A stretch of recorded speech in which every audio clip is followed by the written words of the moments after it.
Paz do Senhor Igreja, estamos aqui dando continuidade à lição do trimestre, a lição é a lição de número 4, cujo título é João, o discípulo amado. E o tema dela é o início lá de João, né, do Evangelho de João, que fala assim, Jesus, o verbo vivo que desceu do céu. O texto básico está lá em 1 João 2, de 5 a 14. O nosso texto áureo é um texto de Apocalipse, muito conhecido, né, que diz assim, eu, João, vi a cidade santa que de Deus descia do céu, adereçada com uma esposa ataviada para o seu marido. João, ele foi um discípulo, o tema já fala, né, o discípulo amado.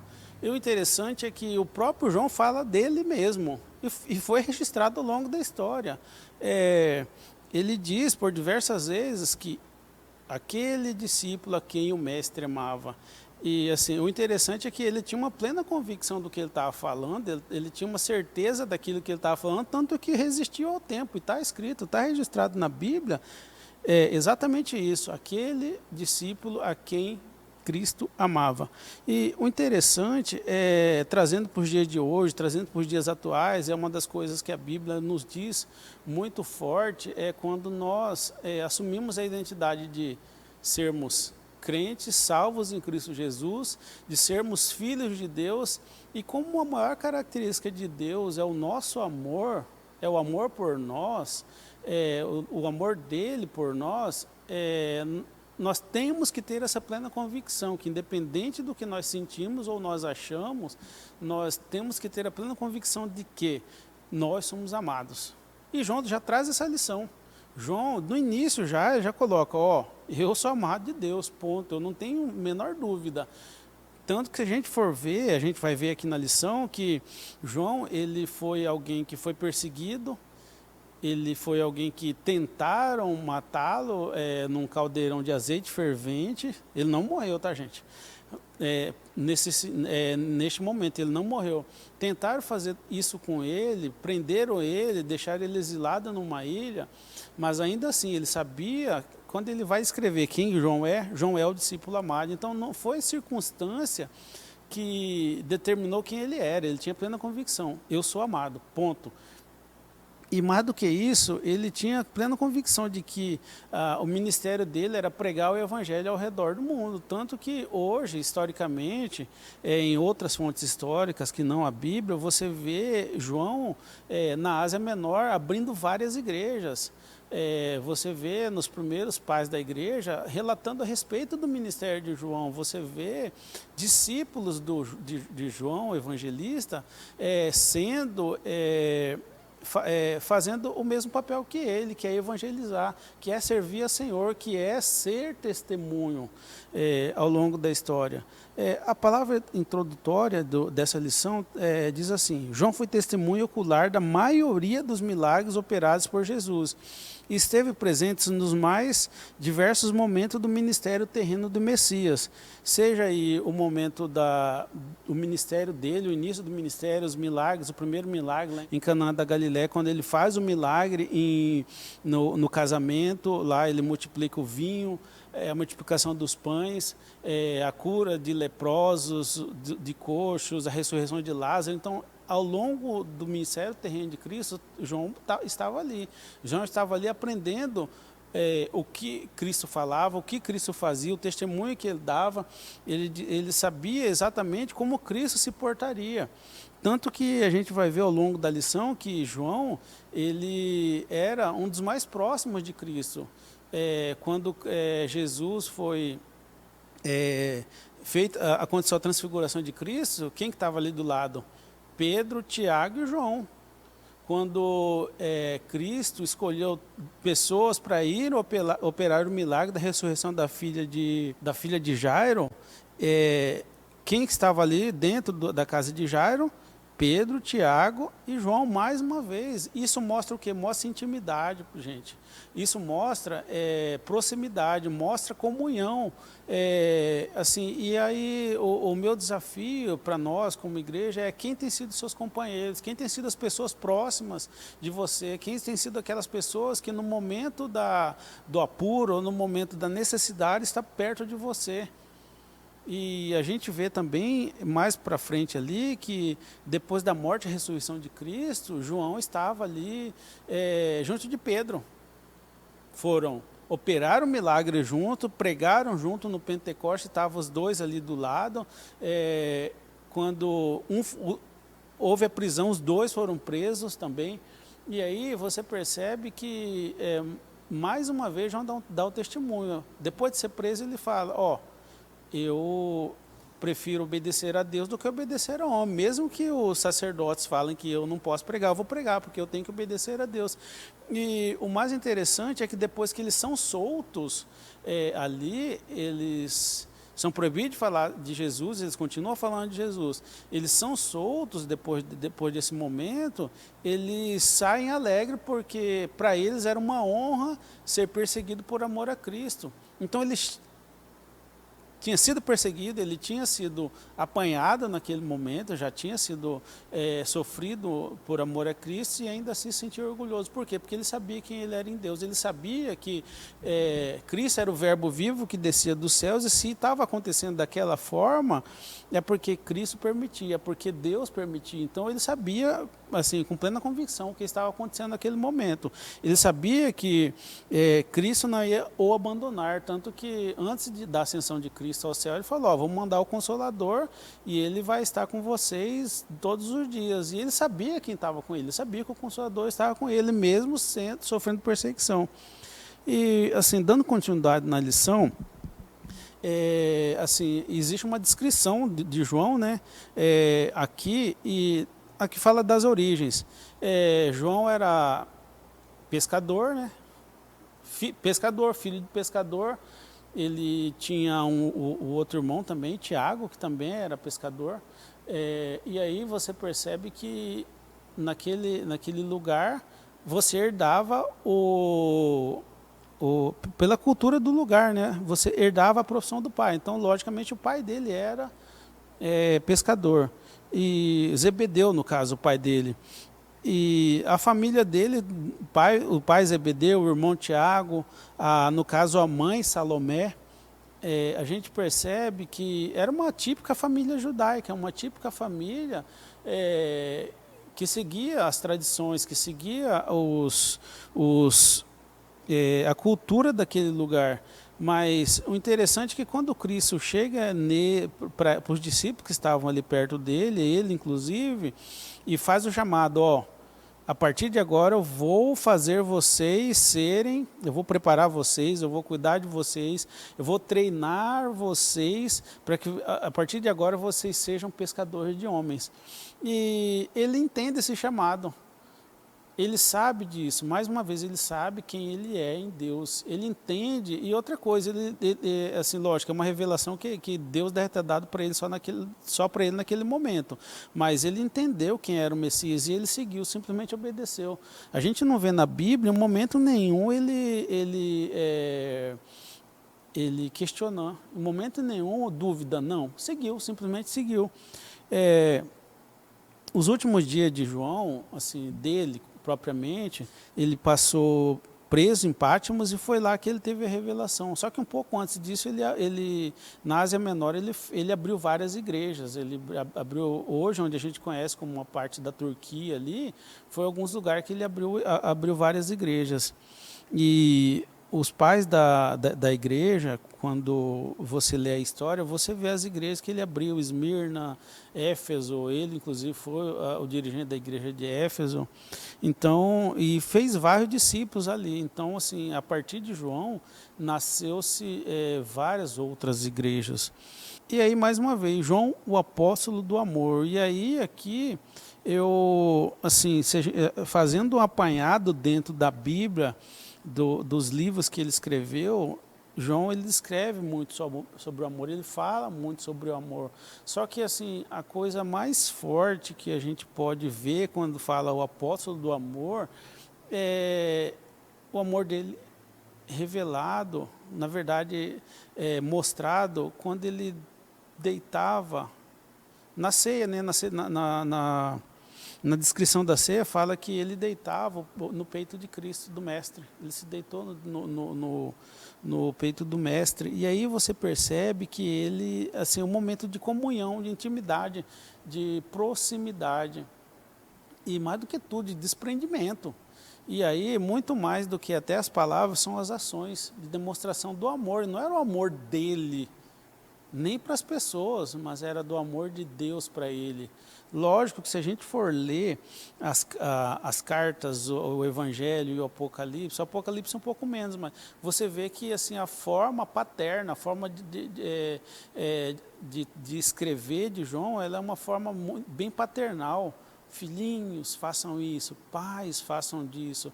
Assim, a gente pode até imaginar João pregando aqui, falando assim, de uma forma extremamente carinhosa, tamanha era a forma dele escrever e falar sobre o amor. E eu tenho a plena convicção de que ele falava dessa forma porque ele recebia esse amor, porque ele sentia esse amor. Tanto que ele tinha esse desprendimento de deitar no colo de Cristo. E a lição traz uma passagem bem interessante, que ele era companheiro dos discípulos. E mostra quando Pedro, na entrada do templo, na Porta Formosa, cura o coxo. Então ele também era companheiro dos discípulos, ele também era aquele que ficava ali do lado. Ele também era, a exemplo de Tiago e Pedro, próximos de Cristo. E após a ressurreição, você vê que ele também foi um dos discípulos que foi correndo lá para ver no túmulo a ressurreição, ver Cristo ressuscitado. Lógico, ele não encontrou Cristo lá, porque Cristo já não estava mais lá, mas ele foi um dos primeiros. E uma coisa interessante, a gente vê que na cena da crucificação, João estava ali. A gente pode observar que foi o único, lógico, a descrição é essa, que ele era o único. Na verdade, não deixa claro se os outros estavam, mas o nome dele é nominal, tá? Ele é citado nominalmente, que ele estava ali naquele lugar. E aí, assim, dando continuidade, a gente vê João o escritor. Quando a gente fala de João o escritor, a gente vê diversas fases, várias fases, e várias assim, formas de escrever e de escrever e de que se escrever. Por que eu estou dizendo isso? João, ele falou sobre o Pai, sobre o Filho, sobre o Espírito Santo. Ele diz aqui que algumas afirmações, né, do livro de João. Ninguém jamais viu a Deus, contudo seu Filho revelou a nós. Então ele mostrou a revelação no Evangelho.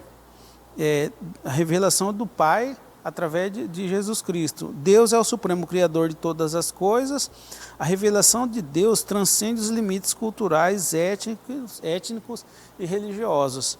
O amor é o maior atributo por intermédio do qual Deus pode ser conhecido. Assim, mais uma vez, João ele falava do amor porque ele sabia, ele recebia o amor. E ele falou também sobre o Filho. O Deus eterno revela-se por intermédio de Cristo, né, do Logos. O Pai e o Filho são absolutamente iguais. O Filho cumpriu as ordens quanto ao plano de Deus da redenção. E aqui no caso, João ele cita uma coisa interessante. Quando ele fala que Cristo cumpriu o plano de Deus, ele está citando claramente quando Cristo está morrendo. Ele fala lá, Pai, está consumado, está pago. O que eu vim fazer aqui, eu fiz. Esse era o seu plano, eu segui o seu plano. Então, ele descreve a obediência de Cristo, né? O Filho é o verdadeiro e eterno Deus. E também ele fala sobre o Espírito Santo. Então ele fala sobre o Pai, sobre o Filho, sobre o Espírito Santo, como de formas separadas, mas também de formas unidas, de formas que interligam um ao outro. E aqui quando ele cita o Espírito Santo, ele fala, o apóstolo, né?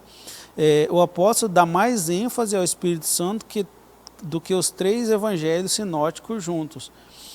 João foi um dos primeiros a anunciar o Pentecoste.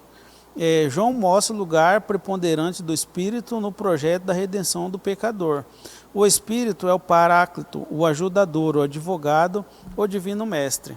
E assim, a gente vai ver isso na lição, que ele cita isso várias vezes. Então ele fala dos três, Pai, Filho e Espírito Santo.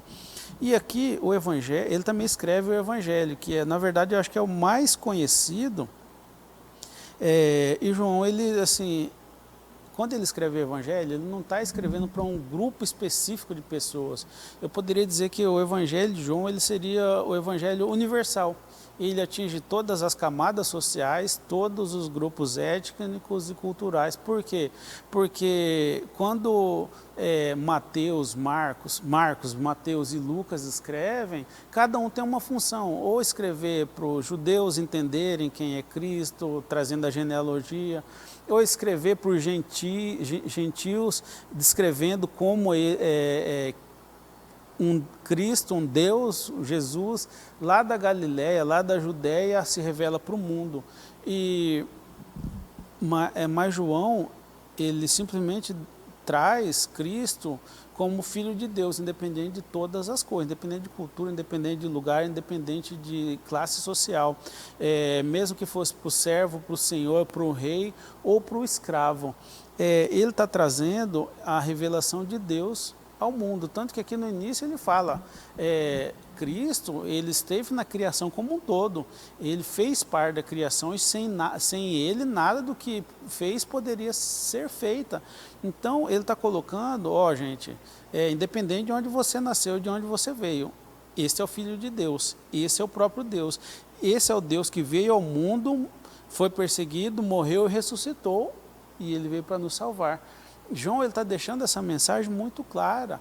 Por quê? Porque naquele momento começou a existir algumas heresias, dizendo que Cristo não era o Filho de Deus, ou que ele era o Filho de Deus só a partir de determinado momento, que ele poderia ou não perdoar pecados, que ele poderia não ter morrido, que ele foi substituído, enfim, muitas heresias que estavam sendo pregadas naquele momento, muitos misticismos, e João veio falar para fincar o pé, não, ele é o Filho de Deus, ponto. Ele veio por amor de Deus ao mundo, tanto que eu costumo falar que a mensagem central da Bíblia está lá em João 3,16, que é o que ele escreve, né? Porque Deus amou o mundo de tal maneira que deu seu Filho unigênito para que todo aquele que nele crê não pereça, mas tenha a vida eterna.